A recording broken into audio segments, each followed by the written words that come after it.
You just lost your loved one. Now what? Welcome to the Grief and Life podcast, where we explore this new reality through grief-colored lenses. Openly, authentically, I'm your host, Nina Rodriguez. Let's get started. Welcome. Today is a very special day for many reasons. One, I have a VIP guest who I'm very excited to introduce to you. He is not only my first podcast guest, so yay, but he also represents a category of grievers whose perspectives we often do not hear, and that is our fathers. Our society is quick to dismiss big feelings and emotions, and this expectation is generally held strongest against men. Men are taught not to cry or feel their feelings, so they often end up repressing their human emotions, which leads to unnecessary pain and suffering for them and those around them. Grief needs an outlet, or it will consume us as human beings, whether we realize it or not. That said, I've recently noticed a change where grieving men are starting to open up about their grief experience around loss, particularly the loss of a child. And this perspective is so needed, because everyone grieves differently, and often men go quiet with their grief, which can result in a lot of pain and confusion for their spouse, children, family, and those around them. It can seem like they don't care when in fact they are suffering in silence. Part of my mission with this podcast is to bring these much needed conversations to the surface, out in the open, so they can be explored without judgment. Father's Day is around the corner, and if you know a father who has lost their son or daughter, or if you've lost your father, then you know that it's simply not the same. Like many holidays, Father's Day highlights the absence of their loved one. And while many try to make it a joyful experience, fathers are often left to mask their feelings and suffer in silence. So this Father's Day, I decided to give my dad the space to share his truth. And my sincere hope is that those of you listening can feel a little less alone in your grief journey. I encourage you to share this episode with a loved one. So without further delay, I'd like to welcome today's guest, Joe Rodriguez, an amazing man and my father who lost his son in 2019.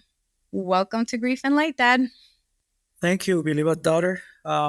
It's a pleasure for me, and this is a good opportunity to share the journey, because it is a journey. It's not a one-time event. Not at all. So when I was putting together this list of questions to ask you, I actually struggled a lot to narrow them down to what's essential, whatever that means, when so much has happened in the past 36 years since my brother was born. I realized there's no way to capture all of this in this time, so we're going to focus mainly on your experience as a grieving father. Sure. And I would like to start by acknowledging that I've witnessed the immense pain and sorrow that you've experienced since his passing. And I know that it's been anything but easy. So I want to thank you for accepting to be a part of this experience in terms of the podcast and sharing your truth.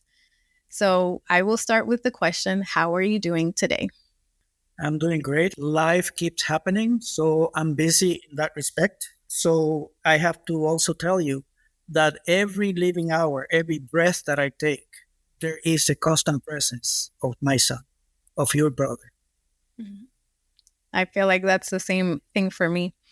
And with that presence, can you tell us a little bit about him and what qualities made him so special to you? Obviously, you're not going to be able to cover everything, but the ones that maybe you want to share. Yeah. He was very creative. He was very funny. Mm-hmm. He was witty. He was very dexterous. His mechanical skills were second to none. He was able to decipher on his own, which actually was a pleasant surprise when I saw that. Decipher on his own some levels of quantum physics, electronics. He, by his own motivation, learned how to fly an helicopter, and in record time was actually doing flipovers and things like that, things that take a lot of people more time than it took him to master. As I said before, great sense of humor. And I remember that when he was born, we used to have a hammock overlooking a hill towards the ocean. And It's okay. Take your time. This is Just me hard. first. Yeah. Yeah. While you get a second, it's hard for me not to interject because I want to say, yeah, obviously that's my brother too. And I'm trying to be partial to your experience. But yes, my Yeah. brother was so funny, intelligent, and wise beyond his years. Go ahead. Yep. And I remember we used to both. He was probably, I don't know, 6 to 9 months old, and he was as if the level of maturity was beyond his 9 months. And I remember, obviously, he didn't talk, but I remember speaking with him, conveying plans for the future. And I remember his look, mesmerized, as if he understood every single word I said. Yeah, it's like he came in a wise little guy and That's right. understanding everything. Yep, that's right. So throughout the years, I saw him growing. I saw him becoming his own self, more curious than ever, surprising us in every mechanical skill that we couldn't figure out how he learned that. And he was basically a self learner. So he will look to the Discovery Channel. He will look to all these things that kept him busy in his own mind, figuring out what to do next. It's unfortunate that the education system is not able to identify these traits early enough to provide them a track for development. Our son, in my mind, was a very vivid example of one size does not fit all. That's correct.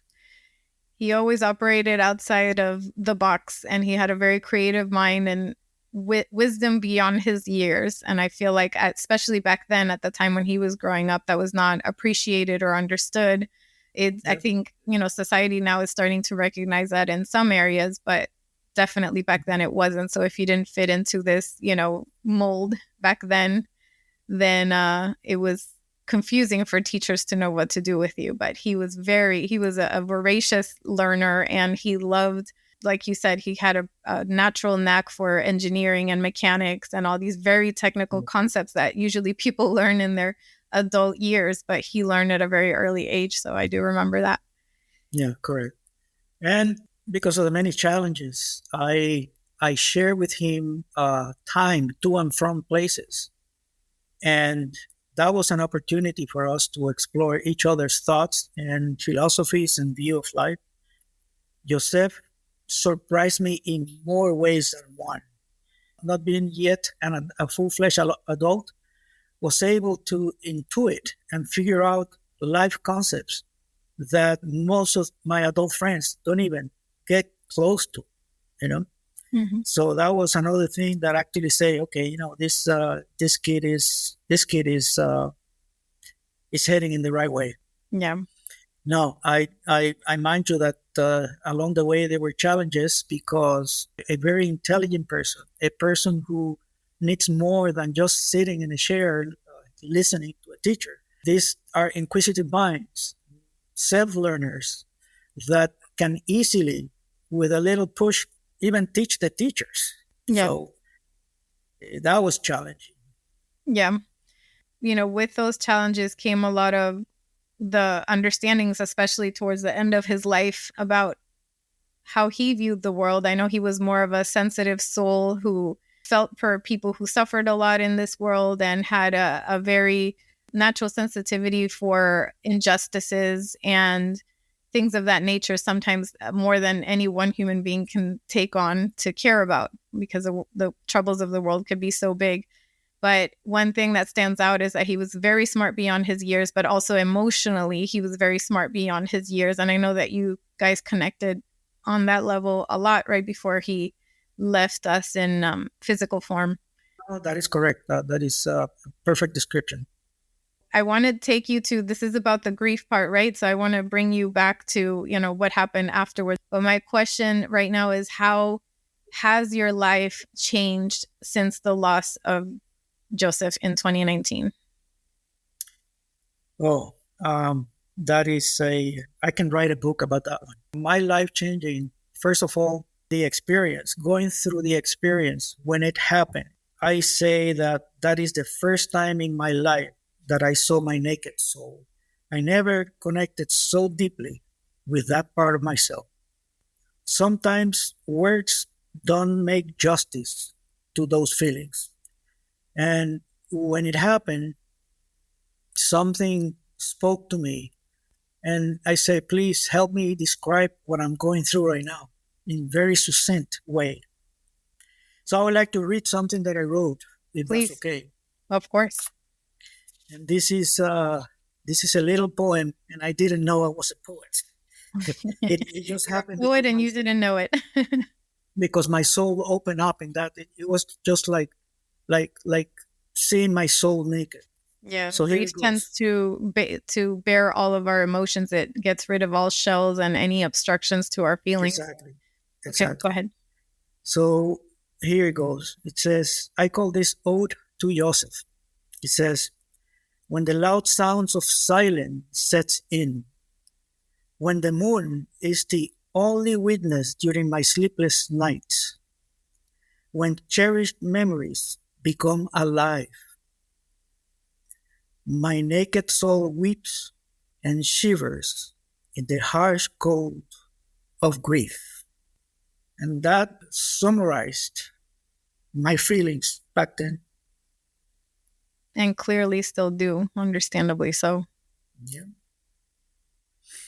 The other thing is, at one point in time during my solitude, I treated grief as if it was a sentient being, someone who was with me. So I asked, he said, now that you are with me and you have helped me uncover my soul, can we become friends? Mm-hmm. That process, in the few days following that request, I was sitting in solitude, and the thought of grief being an expression of the depth and breadth of love Mm-hmm. made me to further understand that grieving in reality is a friend that comes to us to expose the depth of that love and our naked soul. That's a beautiful way to say it. I've heard that grief is the other side of love when you can't love in the way that you were used to. So in this case, it's physical form. And the other thing is, you will never know what that depth and breadth of love is unless you go through this. Unless you go through an experience. And I'm not saying or wishing this upon anybody, because it's very tough. It's very emotional. Energetically, sometimes it's draining. Sometimes it is like I am exhausted. But once you befriend grief and understand that it's allowing you to see, to feel a full body experience of what that depth and breadth of love is, then sometime along the path, joy and sadness become friends as well. That is true. And I call that felicitresa, with the happy sadness or joy sadness, because it's, right. I feel like it allows you to feel the full spectrum of emotions all at once, all at the same time, very intensely, all at once. But it's only possible really after you've gone through this type of experience, which again, you don't wish upon anybody. This is so painful. But when you have that uninvited guest called grief that you realize is not leaving anytime soon, you may as well get to know it, and you may as well befriend it, like you said. So you said that this has been a process. And so for context, my brother passed 2019. So it's about to be at the end of 2019. So it's about to be 4 years, which blows my mind to this day. But it's about to be 4 years. And I can tell from personal experience that every year has been different. But I want to know, how has it been different for you? So, for example, year one, usually people call it the year of firsts. This is when you're learning and the shock is still there. Then year two, year three. So if you could just walk us through what that's looked like for you, and how has it evolved in the context of year one, year two, year three, and now getting to year four. It was very important for my wife and I to be together in this. There was no time for blaming. There was no time for doing XYZ other than saying, you know what, we are in this together and we should honor the life of our son in as many ways as we can, even with our depth of grief. So every case is different. Every situation is different. Every person, family members and so forth are different. But we early in the process, we decided that therapy was an important tool that we ought to pursue. And we did. We spent almost 6 to 9 months, sometimes going twice a week. And there was nothing new other than this caring therapist provided a safe space, no judgment, not even analyzing our words, other than providing the safe space for us to look in a mirror that this person was sustaining in front of us.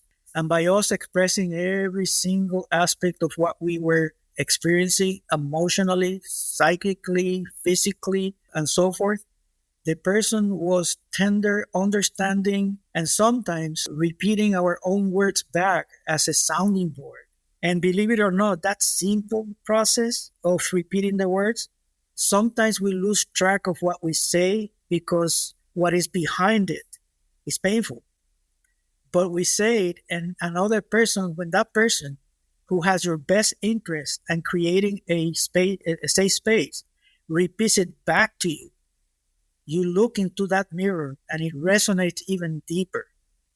And that process is like a catharsis. It's like, yes, let me observe that grief. Let me observe my relationship with that grief. Let me observe what grief teaches me. Let me observe if I can teach something to grief, And that's when the friendship flourished.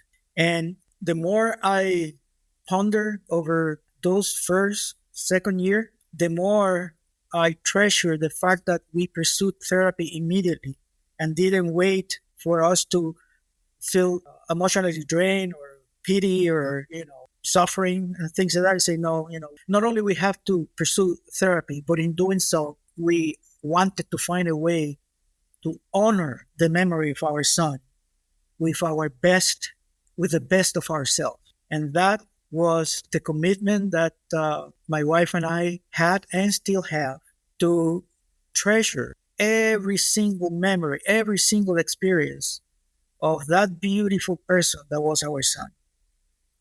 And needless to say that I think we have matured very much along the process. And that takes, like they say, it takes two to tango, meaning we have the therapy, but along the journey, it is us, the ones called to integrate whatever therapy brought. And therapy was more like a sounding board. It was not something said, well, if I say X, then the person say, well, X is because blah, blah, blah, blah. It's like, no, that therapy was so good that person was non-judgmental. That person was allowing us to just play in that emotional field. And when the person intuitively thought that an intervention was granted, then that person not even injected her own view of the world. She basically, through inquiry, pulled that view of the world from us. And as I said before, sometimes we say things and it's hard for us to,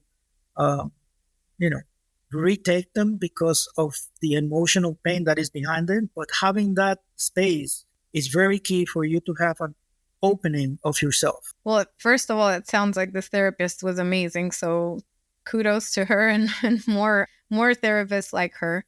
And you bring up a very good point, because what's most healing and helpful in grief, it's not for a person to provide their judgment on a situation or to try to take you out of the grief or tell you, it's okay, it's going to get better or anything like that.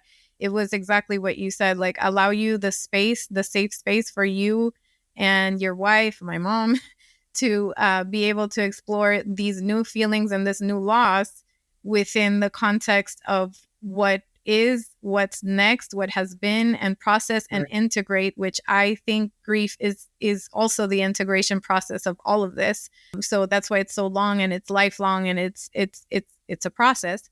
But the importance of somebody whether in this context it's therapist, but to some people it's other things, like, so it could be friends, family, groups, other things. But for them to be impartial and more listening, less talking, like more, just listen to your experience. And maybe if there is talking, it's more like you said, being a mirror and reflecting back to you what you just said, so you could explore these feelings. And also, I personally know that there was one instance that was very helpful that stood out to you, where the therapist started crying with you guys. Oh, yes. Yeah, The therapist that you started said crying. was very powerful for you.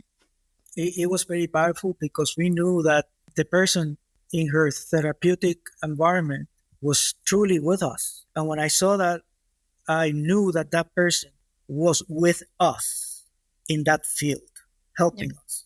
So, yeah. So I think, like, when, a lot of people would say, like, oh no, she got too involved. Well, I don't think so. That's actually one of the most helpful things we can do for somebody else, is just be human. And if we feel those human emotions, then it is what it is. And in a way, it's like, thank you for seeing our pain. Thank you for understanding it. So that's very powerful. Yeah, there's another thing which I'm going to bring up because it happens more often than not, and is motivated by positive intentions. But as we know, positive intentions sometimes use the improper behaviors, although the intention is a good one. I remember that one longtime friend of mine called me. And when that person called me, he said, I know what you're going through. And I said, do you really know what I'm going through? He said, have you lost a child? He said, no. I said, I appreciated the intention, but I felt I needed to tell them that unless that person is there to support unconditionally without putting any kind of ideas or their map of the world, and needless to say, the lack of experience in this area, the only thing that a person can do really is to be side by side with you and saying, if there's anything that I can help with, please tell me. I cannot imagine at all what you're going through. It hasn't been my experience. What I can tell the suffering that you guys are going through. And as a result, if the person comes back to say, I'm here to support you in any way, shape, or form, call me if you have to 24/7. I'll pay a visit to you and sit down with you, cry with you. That person that actually said, I will cry with you because they didn't have the experience. And again, this is the contrast of the two kind of people that actually come to with a positive intention and to, soothe you in your suffering. So this was a cousin of mine who said, I cannot imagine what you're going through, but please tell me where you are at and I will meet you there and cry with you. I love that, because it's the whole meeting the griever where they're at. Correct. And not being afraid to be there with them and not impose any other thing. So one phrase, I'm sorry. One phrase that really stuck to me is, it is okay not to be okay. Yeah. And if you have to cry, if you have to yell, if you have to scream, whatever it is, by all means, do it. It's your grief. It's your processing of what just happened to you. It just happened to me. So don't take these stereotypes of men don't cry. Don't take that. Do not. Because in reality, you're making a disfavor to yourself and you're making a disfavor to your loved one. Because a full expression of love, having experienced grief as the depth and breadth of love, if you need to yell with your lungs in your hands, do it. Do it by all means. I agree. And that experience with the therapist was year one. It took up about 6 to 9 months of the first year. So walk us through, like, how after the first year, how things shifted, if they shifted, or how things changed or evolved since then. Well, one thing that early, and I thought it was through the first year and part of the second, we decided to create a memorial of our own. We call it Boricami. And Joseph was actually the presence in that garden with beautiful plants, a fountain in it. So it inspired peace, it inspired harmony. And the fact that it was associated with the memory of our son It was a place where we could actually sit there and commune with our son, commune with nature. And the reason it's a double purpose. Our son loved nature. Yep. He learned so many things, survival skills. He learned how to identify favorable and unfavorable situations in nature. He was a nature enthusiast, and to the point that sometimes he even questioned us, why are people destroying the earth, which is our home? He loved being outdoors. There was rarely anything that made him happier than being outside on a beautiful day. Yeah. The other thing that made a difference in subsequent years is to find ways to have the presence is always there in the psyche, but to have, for instance, there's trinkets like this one. So for context, because if you're not seeing this, he's talking about a bracelet, a leather bracelet that my family had made. And I believe it was the 3rd year anniversary of my brother's passing. And we decided to do it as like a thing to commemorate him, as a way to sort of carry him with us in a physical way, obviously a symbol. So we made these leather bracelets. My mom has one, my dad has one, and I have one.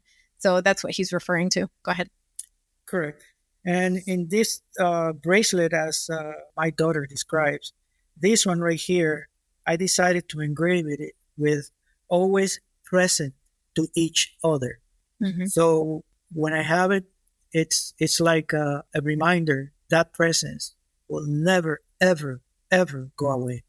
Exactly. And it's through these acts, like the garden that we built on my brother's behalf and this bracelet, it's the little things that in the physical act of either wearing that or creating the garden or being in the garden, that we feel he still remains a part of our lives. And that goes with the theory, the continuing bonds theory, that the relationship looks different, but we still have a relationship with our loved one here and in spirit. So there were also many experiences that helped in the process. After the therapy, 6 to 9 months, I remember I immersed myself into finding how other cultures deal with death, especially death of a loved one. And there is a spectrum. There are people that believe in something beyond, and they are actually, to some extent, I wouldn't say happy, but they are enjoying the fact that their loved one went back home. And they made celebrations in such a perspective. And the people are more like accepting, and they're actually more like having objects or memories, even pieces of clothes or trinkets that the person used to treasure as a connection, meaning I honor you and I, in life, remember these things that make you happy. And as a result, we connect with that happiness. And when you start connecting with that happiness, that changes the internal state. And that reinforces the fact that grief in and of itself is a teacher to achieve this kind of state, which is, let's be happy and joyful, at least from my perspective, that these memories are actually creating within me a source of joy, a source of happiness, because I remember the good things. And I also remember, if we truly believe in science, energy is not created, not destroyed, but is transformed. And those are principles to some extent universal. So there seems to be a way for us to, at least in our mind, connect with them. There is also part of my immersion was, I say, okay, a lot of people talk about near-death experiences and, things that I say, you know what? I don't want to hear from the people that believe in this. I want to hear from people that were skeptics, that they were saying that the near-death experience was brain chemistry and just playing these tricks on the mind. And especially scientists, physicists, and neurologists. And to my surprise, there is a plethora of evidence of people that were skeptics, didn't believe in even electricity. I mean, that's a saying, right? Especially the ones that are neurologists that went through a near-death experience, everything, and they try to rationalize their own experience based in the science that they were professing, all those chemical reactions. But the experiences that they brought back, they were totally undeniable and unquestionable. And they changed their perspectives to the point that not only they provide conferences and help the grieving, but they also written books and things like that of their experience. And even being witnesses that while that experience was occurring, they were actually seeing themselves and others around their body. And when they come back, they can actually tell each and every one what they were wearing, what they were pointing to, the things that were hidden or the equipment that was in the room, and things like that, things that could not happen unless the person is actually having an exterior perspective of what was going on. And that's a good point. For context, right after this happened, we were hanging on to whatever we could in terms of a belief system. I think what you believe significantly impacts the grief experience. So if, for example, somebody believes in a certain religion and what happens thereafter, then that's where their experience is likely to go towards. If somebody's more scientific, then that's where their experience is likely to go towards. First of all, just for context, our family has been very open-minded about being open to different belief systems, and you learn from all of them. There's always a takeaway, and then you realize there's more in common than there's not. And also at the beginning, I remember the very early grief, we hung on to some religious traditions that served as a foundation just because of the mere act of acting on those religious behaviors, right? So in prayer and communion with family and things like that, that was very helpful, at least to me. At the same time, there's something interesting when you lose somebody that close, like in your case, a son. Our mind wonders what happened, where did they go, where are they? And more importantly, are they okay? I think that's the biggest question for a lot of us is are they okay? And we will never know that in this form, in this realm, but some people have had experiences that provide some type of insight and answers as to what that may be. And for example, in our case, we started learning about the NDEs and everything. And you're giving the example is some of these people who are naturally skeptical, who would naturally say, no, that's not real. There's no way that could happen. And the one that comes to mind is Dr. Eben Alexander. His story is amazing. I don't know if our listeners are aware of who he is, but if not, you could Google Dr. Eben, Eben Alexander. And his story is incredible. I believe he used to be a neurosurgeon, I think he was, or neuroscientist, something like that. When you hear about these things, something that normally out of context would maybe sound a little bit far-fetched, but in context of loss and grief, all of a sudden, it makes almost perfect sense. It's how is this not even more common knowledge, right? And so what I always say is, if that information or that experience is helpful to you and it serves you, then take it. And if not, then it is what it is. It's just another piece of information. But in what we experience and what we learn, it's actually fascinating. And it helps you see that, at least for me, without beyond doubt, that life goes on in ways that we maybe can't perceive with our physical sense. In our spiritual sense, we can. Absolutely. And that's how we continue to see and have a relationship with our loved ones who are on the other side. Yeah. It's quite interesting that how, at least I can speak only for myself, delving into these other ways people use as tools to be in contact with their grieving process changed my perspective. Mm-hmm. Sometimes we get locked into a single way of thinking when the world is huge and the world is packed with people and cultures that has a long history in time and in space, and they deal differently than I was used to.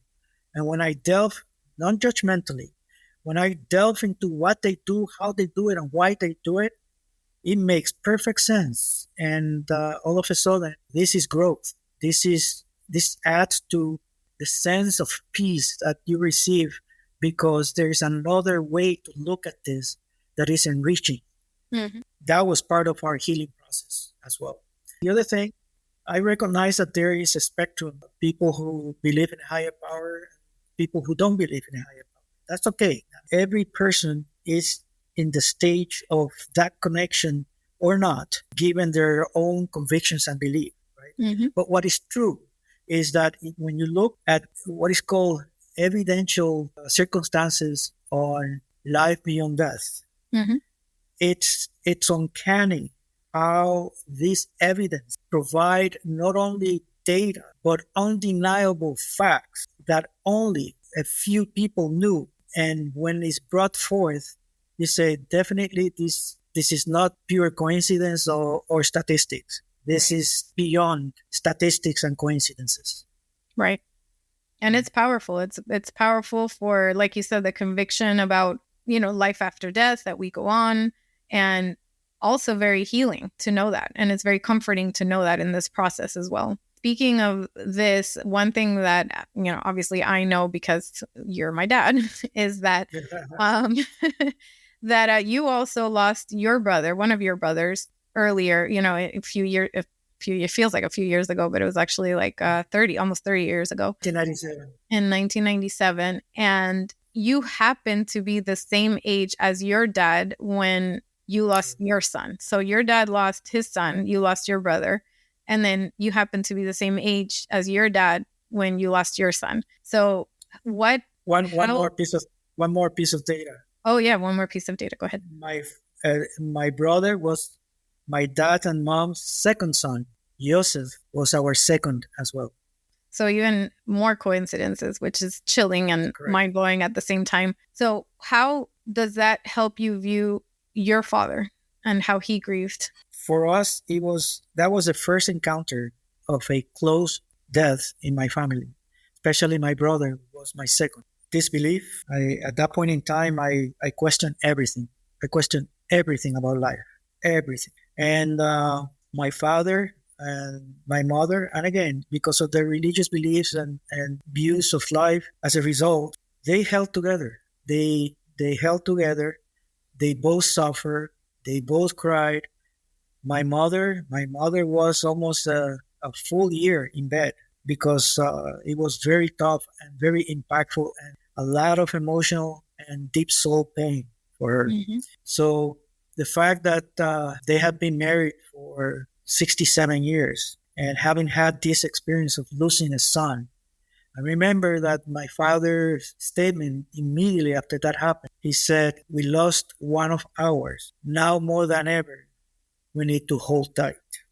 And the second part of that was kids are never, ever supposed to leave the parents. It should be the other way around. The parents are supposed to go first. There is no way I desire on anyone to bury their own son. Yeah. So those things, and the fact that, again, my father was, and yes, still is, a very religious person. And that actually held him and my mother together, basically thinking that there is life after death. Now, that conviction, a lot of people say, well, you know what, this is cliche. Most people say that and things like that. Yeah, there's a lot of that going on. But when you can substantiate that with firsthand experiences that are not coincidence nor statistics, there's no other conclusion that it is true. I agree. So that, I remember that our therapist says, if you think that grief will ever go away, it will never go away. 2, you will learn as you grow older how to live with it. And how to live with it, I think part of the process was embracing grief as a teacher, as a friend, and when you do that, then you have some force within you that keeps you connected to the depth of love that you felt and still feel for that loved one that is no longer with us. And that's a very powerful thing those are very powerful concepts to understand, because there's a lot of misconceptions about grief and what it is and how long it should last, how long it actually lasts, etc. And so, for example, you said your mother was in bed for almost a year, which to a lot of people may seem like, oh, that's prolonged grief. But to people who have lost a son or a loved one, they know that's just the beginning. The year of first is really pure shock, and then it really just kicks off the actual journey to grief, which quite frankly lasts a lifetime. And no, it's not going to be as maybe strong and painful as it was in the beginning, that deep mourning that happens from the shock in the beginning, but the grief process evolves as we evolve over time. And I think it in a way could be, it could either soften us or harden us or make us expand or it can make us contract depending on, like you say, whether you quote unquote like befriended or not. So correct. What has been something that's been unexpected in the grief journey? Like maybe something, a way that you changed that you weren't expecting, or some understanding that you now have that you weren't expecting, or what has been something maybe sort of surprising in this journey? Well, I was raised with a father who did not have life easy. They used to live in a farm, and they were a big family. They were 12, and all 12 were actually working in the farm from 4 o'clock in the morning all the way to, sometimes noontime, and then after noontime, because of the sun, they were actually doing some of the things that will be prepping for the next harvesting cycle in the farm. So they were hard workers, and that's all they knew growing up. And when my father then decided to become a business person, he carried that with him, and he actually valued the effort working to earn as a way to make your life worthwhile. And again, I'm not judging this right or wrong. This is his experience, right? And as a result, he was very, very demanding, very demanding. Mm-hmm. And one of the things I remember, and this is kind of a slight detour, mm-hmm. which is I remember when I went into a boarding school in my 7th grade. So I thought that was going to be easy, but in reality, I became homesick. And I had the principal call my father because there was the option of doing daily transportation versus being onboarding, boarding in. And my father took me aside and said, I understand what you're going through. I went through something similar, but I tell you this. In my experience, you made a decision. You finished the year. You go through either the rewards or the consequences of that decision. I didn't understand why he did that. But in looking back, I do understand why. Because if you cannot keep a commitment, even if your emotions attack you to the contrary, then where is that whatever happens, you're gonna have to make it work. And it makes you resilient. It makes you a tough individual to face the realities of life. And as a result, I remember that I used to hide my feelings. It was not something that I would overtly express, even though I could feel those inside and sometimes cry, but nobody saw me doing that. Mm-hmm. Right? So what I learned in this process is that it's okay. It's okay to do this because feelings are feelings. And if they trigger your nervous system, your memories and things like that, and tears flow, that is a message. That is a language of the soul. The soul cannot use words as we are doing right now. But the expressions such as a tear, crying, just screaming, screaming and things like that, that's the language of your deep self. Mm-hmm. To when you are contacted with that friend now called grief, mm-hmm. that is telling you love that person so much and you didn't even know. And here I am to remind you of that. Yeah. And it's, I say grief is a full body experience, and we only realize that when this happens. And when you say like, I'm here reminding you of how much you love this person, it's not that we don't know how much we love them. We knew how much we love our loved one. It's just that their absence highlights areas of that love that we didn't even know existed. And Correct. They become very amplified, and it's a mind, body, soul experience.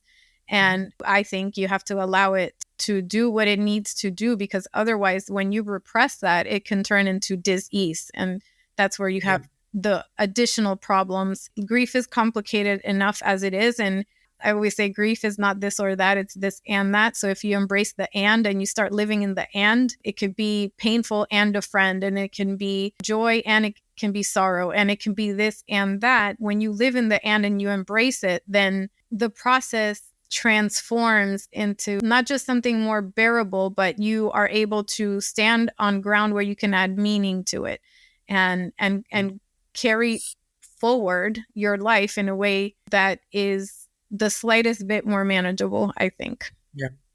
Part of my growing up, I participated in some philosophical groups. And one of the things that was evident, and it's almost a law of nature, is the following. When we learn to harmonize the opposites, that's when we learn the dance that exists in life. Because life happens in between the opposites. And if we don't learn that, we will put the opposites on one side and the positive ones on the other side, and we will never know the relationship that they have. Or if we know, it will be because a life-changing event, such as losing a loved one, brings the perspective that there is no such a thing as opposite. There's only a harmonious relationship between two ends of the same spectrum. And when you learn those things, all of a sudden life makes sense. All of a sudden you don't question anything. And then you surrender to the dance of life. That was beautifully stated. Thank you for that. For all those who don't know, my father is the king of analogies, and he has very good analogies that I have had the privilege of getting to know over my whole life. So we are getting here towards the end, and I have a few more questions. Let me ask you this one and then open it up to you to share any last thoughts. Okay. Actually, let me ask you two questions. So we're approaching Father's Day. Is there a message that you would like to share with other fathers who are grieving the loss of a child, whether it's a small child or an adult child? It doesn't matter. I feel like we're always children to our parents. So as we approach Father's Day, is there a message you would like to share with other fathers? Yes. Never question your feelings. Never question the intentions of people. Their intentions are their intentions. You may discern that there is a positive message in their intentions.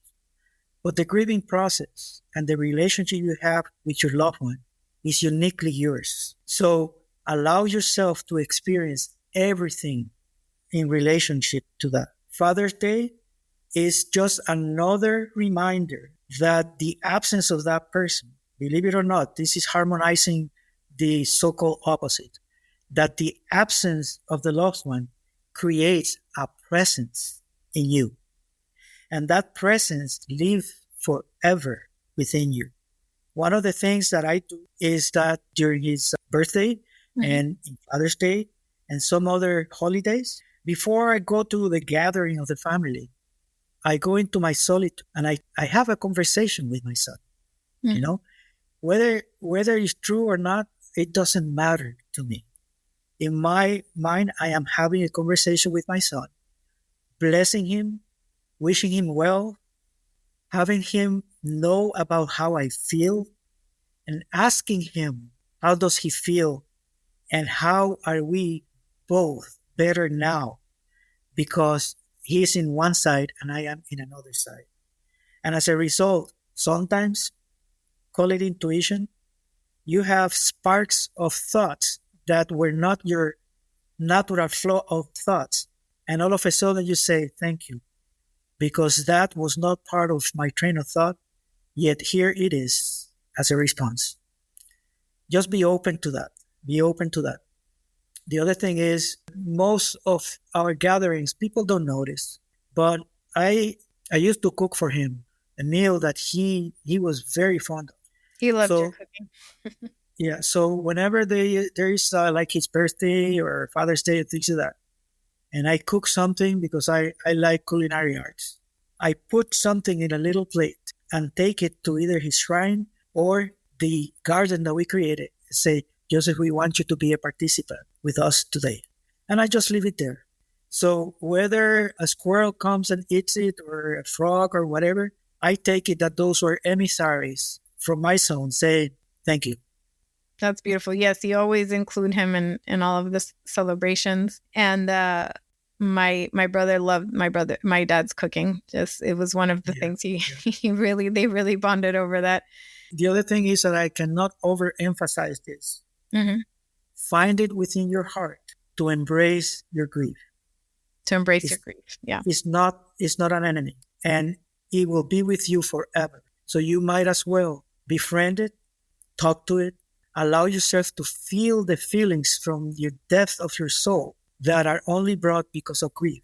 And once you learn to observe them, to feel them, to have a full body experience, and allowing yourself to cry if you have to cry, to yell if you have to yell, to isolate yourself for a little while, don't let people tell you that you're grieving too long.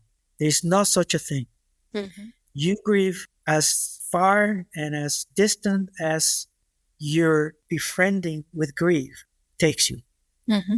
Believe me, in my experience, that was the best thing that I did, because whenever something flares up, I thank grief for bringing it up. And then I just sit there basking myself in those feelings. And that to me is the deepest contact that I have ever had with my soul. And that is thanks to Joseph, who is watching over us.